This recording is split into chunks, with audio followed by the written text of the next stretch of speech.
Chapter 12 का part 1 है और यह चैप्टर है इलेक्ट्रिसिटी। तो इलेक्ट्रिसिटी टर्म आपने कितने बार सुना है? तो आपने हजारों लाखों बार यह वर्ड सुना है, क्योंकि यह हमारे ज़िंदगी का एक अभिन्न हिस्सा है। इसके बिना हमारा ज़िंदगी अधूरा है। इलेक्ट्रिसिटी का उपयोग हम लोग घरों में, स्कूल्स में, हॉस्पिटल्स में, इंडस्ट्रीज में और ना जाने कहाँ कहाँ करते हैं। तो आपके दिमाग में बहुत सारे प्रश्न आते होंगे।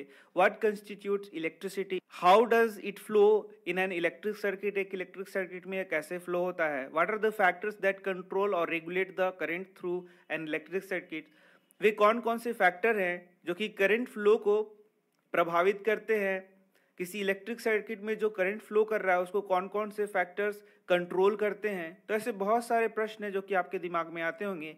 इन्हीं का आंसर इस चैप्टर में हम लोग ढूंढेंगे। तो आइए हम लोग देखते हैं इलेक्ट्रिक करंट एंड सर्किट। तो इस टॉपिक को पढ़ने के पहले मैं कुछ आपको सिंपल लैंग्वेज में बताने वाला हूं कि आखिर इलेक्ट्रिक करंट क्या होता है, सर्किट क्या होता है। तो एक सिंपल इलेक्ट्रिक सर्किट को हम लोग देखते हैं। तो आप देख सकते हैं एक सिंपल इलेक्ट्रिक सर्किट दिखाया गया है, जहां पर एक ड्राई सेल लगाया हुआ है, एक बल्ब लगाया हुआ है, स्विच लगाया हुआ है, कंडक्टर वायर लगाए हुए हैं। तो हम लोग जानने का कोशिश करेंगे एक चीज के बारे में कि आखिर ये ड्राई सेल एनर्जी का सोर्स क्यों है, आखिर क्यों इसको एनर्जी का हम लोग सोर्स मान रहे हैं, स्विच क्यों लगाया गया है, इससे इस कंडक्टर वायर से क्यों इलेक्ट्रिसिटी का फ्लो हो रहा है। तो इन्हीं सब प्रश्नों को हम लोग ढूंढेंगे अपने भाषा में। तो सबसे पहले आप इस ड्राई सेल को देखें तो आप देखेंगे कि यह एनर्जी का सोर्स है, जिसके कारण यहाँ पर इलेक्ट्रिसिटी का फ्लो हो रहा है। तो आखिर इस ड्राई सेल से इलेक्ट्रिसिटी का फ्लो कैसे हो रहा है? तो आप देख सकते हैं जब हम लोग ड्राई सेल का उपयोग इलेक्ट्रिसिटी के सोर्स के रूप में उपयोग कर रहे हैं तो यहाँ से इलेक्ट्रॉन का फ्लो हो रहा है, और इलेक्ट्रॉन के ऊपर क्या होता है, चार्ज होता है।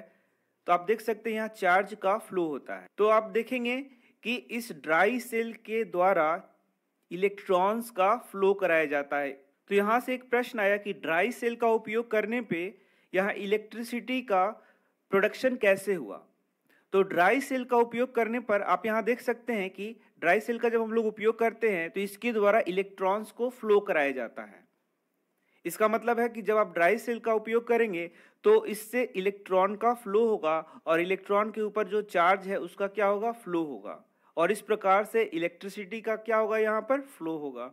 तो अब आपके दिमाग में नेक्स्ट प्रश्न आ रहा होगा कि आखिर ड्राई सेल में ऐसा क्या होता है जिसके कारण इलेक्ट्रॉन्स का फ्लो होता है, या बोले कि चार्ज का फ्लो होता है। तो इसी प्रश्न को ढूंढने के लिए हम लोग एक सिंपल सेल का स्ट्रक्चर को देखेंगे और उसके फंक्शन को देखेंगे और जानने का कोशिश करेंगे कि आखिर इस सेल में क्यों इलेक्ट्रॉन्स का फ्लो होता है, चार्ज का फ्लो होता है, जिसका उपयोग हम लोग अलग अलग प्रकार के काम के लिए कर सकते हैं। तो आइए हम लोग देखते हैं एक सिंपल सेल का स्ट्रक्चर। तो आप देख सकते हैं यहाँ पर एक सिंपल सेल का स्ट्रक्चर दिखाया गया है। इसको पूरे डिटेल में मैं आपको समझाने की कोशिश नहीं करूंगा, बस मैं एक बात पर फोकस करूंगा कि किस प्रकार से ये इलेक्ट्रॉन का मूवमेंट हो रहा है। आखिर क्यों जब एक सेल का उपयोग हम लोग करते हैं तो वहाँ इलेक्ट्रॉन का फ्लो होता है, बस वही मैं सिखाने का कोशिश आपको करूंगा। तो आप सबसे पहला यहाँ देखें कि यह जो इलेक्ट्रॉन का मूवमेंट है वह रासायनिक अभिक्रिया के द्वारा हो रहा है, मतलब कि केमिकल रिएक्शन के द्वारा होता है। तो आपने देखा कि ये जो सेल है उसमें बहुत सारे हम लोग केमिकल का प्रयोग करते हैं। तो यहाँ भी आप देख सकते हैं यहाँ दो कंटेनर्स बनाए गए हैं जहाँ पर कुछ केमिकल्स का प्रयोग किया गया है। तो यहाँ पर जिंक इलेक्ट्रोड का प्रयोग किया गया है एक एनोड के रूप में, और कॉपर इलेक्ट्रोड का प्रयोग किया गया है एक कैथोड के रूप में। तो एनोड किसे कहते हैं, कैथोड किसे कहते हैं, यह मैं आपको अभी बता रहा हूं। साथ ही आप देख सकते हैं यहाँ पर ZnSO4 का प्रयोग किया गया है और यहाँ पर कॉपर सल्फेट सॉल्यूशन का प्रयोग किया गया है। इसके बाद भी कुछ और भी चीज़ों का प्रयोग किया जाता है जिसे डिटेल में मैं आपको नहीं बता रहा हूँ। बस मेरा उद्देश्य है कि आप समझ जाएं कि आखिर इलेक्ट्रॉन फ्लो कैसे करता है। तो यहाँ पर कौन से रासायनिक अभिक्रिया हो रहे हैं, कौन से केमिकल प्रोसेस हो रहे हैं। तो यहाँ दो केमिकल प्रोसेस जो कि आपको पढ़ना है, पहला पढ़ लेना है ऑक्सीडेशन और दूसरा पढ़ लेना है रिडक्शन। तो यह चैप्टर 1 में मैंने आपको पढ़ाया है। ऑक्सीडेशन क्या होता है, इलेक्ट्रॉन का लूज करना क्या होता है ऑक्सीडेशन, और इलेक्ट्रॉन का गेन करना क्या होता है रिडक्शन। तो यही ऑक्सीडेशन और रिडक्शन का प्रक्रिया यहाँ पर होगा और इलेक्ट्रॉन का फ्लो होगा। तो यह जो एनोड है यहाँ पर होगा ऑक्सीडेशन और यह जो कैथोड है यहाँ पर क्या होगा, रिडक्शन। तो आइए देखते हैं कि ऑक्सीडेशन कैसे होता है और रिडक्शन कैसे होता है। तो आप देखेंगे कि यह जो जिंक है वह एटम से मिलकर बना हुआ है। तो ये जो जिंक एटम है वो क्या करेंगे, इलेक्ट्रॉन लूज करेंगे। ये 2 इलेक्ट्रॉन लूज करेगा और जिंक आयन में परिवर्तित हो जाएगा। तो यहाँ आप देखेंगे कि ये जो जिंक एटम है यहाँ से निकलते जाएंगे और Zn आयन का फॉर्मेशन करेंगे और यहाँ से जो इलेक्ट्रॉन फ्री होगा वह इस वायर के थ्रू आगे की ओर जाएगा।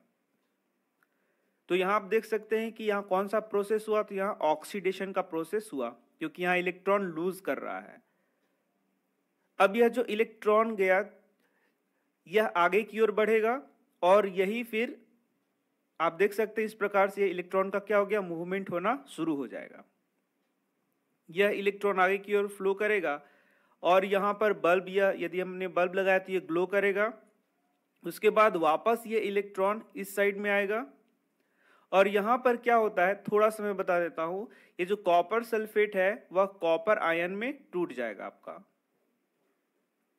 तो ये जो कॉपर आयन है वह क्या करेगा, यहाँ से जो इलेक्ट्रॉन आ रहा है उस इलेक्ट्रॉन को ये गेन करेगा और बना देगा कॉपर एटम। और ये कॉपर एटम कहाँ जमा होना शुरू हो जाएगा, यहाँ पर जमा होना शुरू हो जाएगा। तो इस प्रकार से देख सकते हैं यहाँ पर जो प्रक्रिया हो रहा है वह हो रहा है रिडक्शन। तो यहाँ हो रहा है ऑक्सीडेशन और यहाँ हो रहा है रिडक्शन, क्योंकि यहाँ पर इलेक्ट्रॉन ये क्या कर रहा है, गेन कर रहा है और यहाँ इलेक्ट्रॉन क्या कर रहा है, लूज कर रहा है। और इसी ऑक्सीडेशन और रिडक्शन के कारण आप देखेंगे कि यहाँ इलेक्ट्रॉन का फ्लो होना शुरू हो जाता है और इसी इलेक्ट्रॉन का फ्लो या फिर चार्ज का जो फ्लो हो रहा है उसे ही हम लोग क्या बोलते हैं, इलेक्ट्रिक करंट बोलते हैं। थोड़ा ध्यान दें आप बात, यहाँ देखिए माइनस टर्मिनल है और ये क्या है, प्लस टर्मिनल। तो आप देख सकते हैं यहाँ इलेक्ट्रॉन का मूवमेंट माइनस टर्मिनल से प्लस टर्मिनल की ओर हो रहा है। ये सब आपको बहुत इंपॉर्टेंट बात है जो कि आप देखते जाइए। तो आप देख सकते हैं इलेक्ट्रॉन के मूवमेंट का डायरेक्शन जो मैंने आपको दिखाया, ये देखिए इस प्रकार से इलेक्ट्रॉन का मूवमेंट हो रहा है और ये जो मूवमेंट हो रहा है माइनस टर्मिनल से प्लस टर्मिनल की ओर हो रहा है। इसका मतलब चार्ज किधर से किधर मूव कर रहा है, माइनस से प्लस की ओर मूव कर रहा है। इसी चार्ज के मूवमेंट को हम लोग क्या बोलते हैं, इलेक्ट्रिक करंट बोलते हैं। लेकिन एक बात मैं यही बताना चाहूंगा जो कि आप यहाँ अच्छा से समझ सकते हैं, ये जो चार्ज का मूवमेंट है इस साइड से इस साइड की ओर हो रहा है, इधर मैं दिखा देता हूं। लेकिन यहां पर जो करंट का डायरेक्शन है उसे हम लोग इस साइड मानते हैं, उल्टा दिशा में मानते हैं। मतलब यदि ये बोला जाए कि करंट किधर से फ्लो हो रहा है तो प्लस से माइनस की ओर फ्लो हो रहा है। तो ऐसा उल्टा दिशा क्यों मानते हैं ये जब मैं आपको चैप्टर पढ़ाऊंगा तो बताऊंगा, लेकिन आप इसे याद रखें, छोटे छोटे बातों को आप याद रखते जाएं। तो यही वह रासायनिक अभिक्रिया है, केमिकल रिएक्शन है जिसके कारण इलेक्ट्रॉन का यहाँ मूवमेंट होना शुरू हो जाता है। तो ठीक इसी प्रकार से एक ड्राई सेल में भी अलग अलग केमिकल का यूज किया जाता है और वहां भी इलेक्ट्रॉन का फ्लो कराया जाता है। तो आप देख सकते हैं यहाँ पर ड्राई सेल है, वहां इसमें अलग अलग इलेक्ट्रोड को यूज किया जाएगा जिसका आपको डिटेल में आगे की क्लासेस में पढ़ना है। मैं तो आपको सिर्फ बता रहा था कि किस प्रकार से इलेक्ट्रॉन का यहाँ पर मूवमेंट होता है। तो आप देखेंगे कि यहाँ पर इलेक्ट्रॉन का मूवमेंट होगा और इलेक्ट्रिक करंट का फ्लो होगा। तो आप देख सकते हैं ये करंट फ्लो का डायरेक्शन ये वाला हो गया, सॉरी इलेक्ट्रॉन के फ्लो का डायरेक्शन इधर से हो गया, लेकिन करंट का फ्लो का डायरेक्शन हम लोग किधर मान रहे हैं, इस साइड में मान रहे हैं। तो इसे आप याद रखें अभी से ही। तो आगे की वीडियो में मैं आपको बताऊंगा कि अब यहां से तो इलेक्ट्रॉन फ्लो होना शुरू हो रहा है, लेकिन ये कंडक्टर वायर में जो मेटल का कंडक्टर वायर है उसमें इलेक्ट्रॉन का फ्लो क्यों हो रहा है, इसमें इलेक्ट्रॉन का फ्लो होना शुरू क्यों हो गया, जबकि लकड़ी में इलेक्ट्रॉन का फ्लो नहीं होगा या फिर प्लास्टिक में इलेक्ट्रॉन का फ्लो नहीं होगा, लेकिन इस कंडक्टर वायर में इलेक्ट्रॉन क्यों फ्लो कर रहा है। तो ये बात हम लोग आगे के वीडियो में पढ़ेंगे। मैं छोटे छोटे वीडियोस बना रहा हूँ, सबको लिंक करना होगा आपको ताकि आप सब बातों को एक साथ समझ जाएं। और साथ ही साथ हम लोग बुक के टॉपिक को भी पढ़ेंगे। आप देख सकते हैं यहाँ इलेक्ट्रिक करंट एंड सर्किट। तो मैं छोटे छोटे बात जो आपको बता रहा हूँ, यदि वो बात आप सीख जाएंगे तो इलेक्ट्रिक करंट और सर्किट को पढ़ना बहुत ही आसान हो जाएगा। तो मैं मिलता हूँ आपसे नेक्स्ट वीडियो में कुछ और जानकारियों के साथ।